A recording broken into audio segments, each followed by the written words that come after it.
Özgөн шары Амир Темур атындағы номер 5 орто мектебинин кыргыз тили жана адабияты мугалими Кабылжан кызы Махинур. Саламатсыздарбы, урматтуу 10 класс окуучулары. Атажурт. Атажуртум, бүтпөс ырым өзүңсүн, өмүр сендеп, жүрөк сендеп эзилсин. Таңтап жарган кылымдардын урааны, ар бир баскан кадамыңдан сезилсин. Биз сиздер менен азыр кыргыз адабияты сабагын өтөбүз. Азыр биз сиздер менен жагымдуу маанай түзүп алсак. Жагымдуу маанайда билген макалдарыбызды айтабыз. Туулган жердин топурагы алтын. Азаматсыз, ата журтуң алтын бешик. Жакшы. Бөтөн элге султан болгончо, өз элиңде ултан бол. Азаматсыз, мекенди сүйүү ыймандан.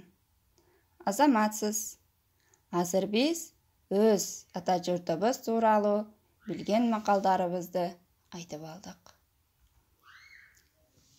Ушул сүрөттөгү акын менен бүгүн сабакта таанышабыз. Бул сүрөттөгү акын Алыкул Осмонов. Бүгүнкү биздин сабагыбыздын темасы Алыкул Осмонов. Ушул Алыкул Осмоновдун ата журт деген ыры менен таанышабыз. Дүйнөдө ар бир адам өз алдына максат коюп жашайт. Ушул максатка умтулуп, өз аракеттерин кылат. Максатка жетүү үчүн. Биз бүгүнкү сабакка төмөнкү максаттарды коебуз. Биринчи, Алыкул Осмоновдун өмүр баяны, ата журт деген ыры тууралуу түшүнүк алабыз. Анан кийин ата журт деген ырдын идеялык мазмунун түшүнөбүз, сүйлөө эрежтерибизди калыптандырабыз. Мекенибизди көз карегиндей сактоого жана жан дилибиз менен сүйүүгө тарбияланабыз. Биз бүгүнкү сабакта ушул максаттарга жетүү үчүн умтулабыз, аракет кылабыз. Азыр сиздер менен биз Алыкул Осмоновдун өмүр баяны менен таанышабыз. Алыкул Осмоновдун өмүр баянын видеороликтан көрөсүздөр, кунт коюп угушуңуздарды суранамын.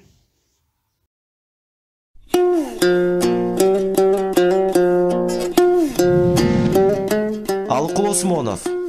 Кыргыз поэзиясынын өкүлү, таланттуу акын Алыкул Осмонов 1915 жылы Панфилов районуна караштуу Каптал арык айылында туулган. Алыкул Осмонов кыргыз элинин алгачкы жазма акындарынын эң ири өкүлдөрүнүн бири. Жаштайынан адабий китептерге өтө кызыгып, өз алдынча ыр жазып баштайт. Алыкул 1938 жылы 9 апрелде СССР жазуучулар союзунун мүчөлүгүнө өткөн. 1950 жылы Москвада орус тилинде жарык көргөн «Мой дом» аттуу ырлар жыйнагы адабият боюнча сталиндик сыйлыктын талапкерлигине көрсөтүлгөн. Кыргыз фольклоруна кайрылып, аларды кайрадан иштеп чыгуу боюнча да көп эмгектенген. Балдар адабиятына кошкон салымы чоң. Мындан сырткары чоң котормочу экендигин дагы көрсөттү. Пушкиндин Евгений Онегин, Крыловдун тамсилдерин, Шекспирдин 12 түн, Отелло трагедиясын, Шота Руставелинин Жолборс терисин жамынган баатыр жана башка автордун чыгармаларын кыргыз тилине которгон. Ошондой эле бир нече драмаларды жаратты.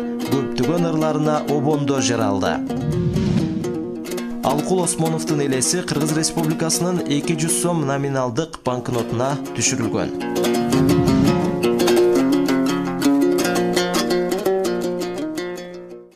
Мына балдар, Алыкул Осмоновдун өмүр жолу менен таанышып алдык. Эми ошо видеороликтен кийин мен бир канчалаган суроолор даярдадым. Эми ошо суроолорго жооп берсек. Алыкул Осмонов ким экен?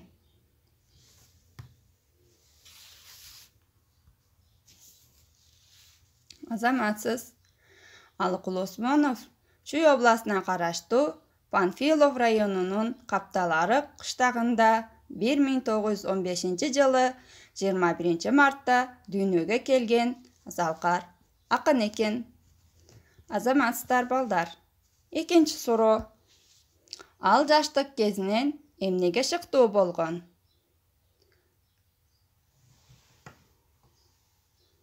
Азаматсыз. Ал жаштайынан томолок жетим калып, тукмок балдар үйүндө тарбияланат. Мына ушул жерде адабий китептерге өтө кызыгып, өз алдынча ыр жазып баштайт. Үчүнчү суроо. Ал кыска болгон жашоосунда кандай иштерди кылып өткөн? Алыкул Осмонов кыска болгон өмүрүндө котормочулук иштерин кылып, бир канчалаган ырлар жазып, ондон ашык ыр китептердин ээси болгон. Жакшы. Эми 4-чү суроо. Ал канчанчы жылы дүйнөдөн кайткан? Эмне себептен? Азаматсыз. Алыкул Осмонов 1950 жылы 12 декабрда кургак учук оорусунан 35 жыл гана жашап, дүйнөдөн кайткан экен. Мына Алыкул Осмонов тууралуу бир канчалаган сөздөрдү айтып алдыңар. Суроолорго жооп бердиңиздер. Эми азыр сиздер менен биз Алыкул Осмоновдун Ата журт деген ыры менен таанышабыз. Бул Алыкул Осмоновдун Ата журт ырынын тексти. Азыр сиздер Алыкул Осмоновдун Ата журт ырынын текстинин көркөм окулушун видеоролик аркылуу көрүп угабыз. Алыкул Осмонов, Ата журт. Жылуу кийин, жолуң кыйын үшүрсүң. Кышта катуу, бороону улуп кар уруп. Суугуңду өз мойнума алайын. Жол карайын, токтой турчу ата журт.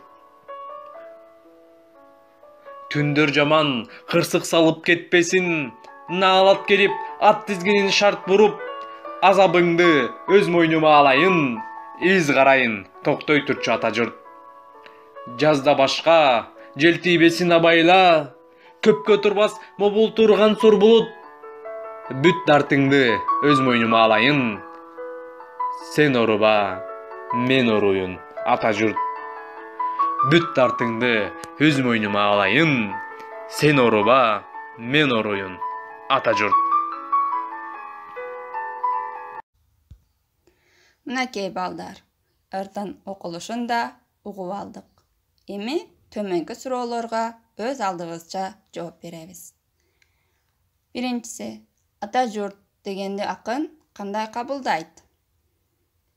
Экинчи суроо, акындын ата журтка болгон күчтүү сезимин, сүйүүсүн билүүгө болобу? Кайсы саптардан? Үчүнчү суроо, сен ата журтуңду кандай элестетесиң? Акындын ырынан соң. Төртүнчү суроо, бул ырдын кайсы түрмөк өзгөчө сага жакты? Бул ырдан кайсы түрмөк сага өзгөчө жакты дейт. Эми ошол суроолорго өз алдыбызча жооп беребиз.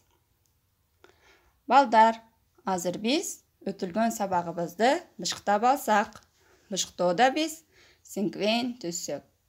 Синквейн дегенди биз билебиз, Бул грек тилинен алынган болуп, 5 саптан турган ыр дегенди түшүндүрөт. Синквейнди биз ата мекен деген сөзгө түзүп алсак. Биринчи, зат атууч. Ким, эмне деген суроого жооп берет. Эмне деген суроого жооп берүүчү сөз бул ата мекен экен. Андан кийин экинчи, сын атууч. Сын атууч кандай деген суроого жооп берет. Силер кандай деген суроого жооп берүүчү сөздөрдү таап жазасыздар ата мекен тууралуу. Андан кийин этиш, ал кыймыл аракетти билдирет. Эмне кылат деген суроого жооп берет. Ошо ата мекен тууралуу эмне кылат деген суроого жооп берүүчү 3 сөз жазасыздар. Андан кийин 4 сөздөн турган bir жөнөкөй сүйлөм түзөсүздөр мекен тууралуу. Андан кийин ата мекен деген сөзгө маанилеш келген сөздү таап жазабыз. Ушул менен биздин синквенибиз бүттү.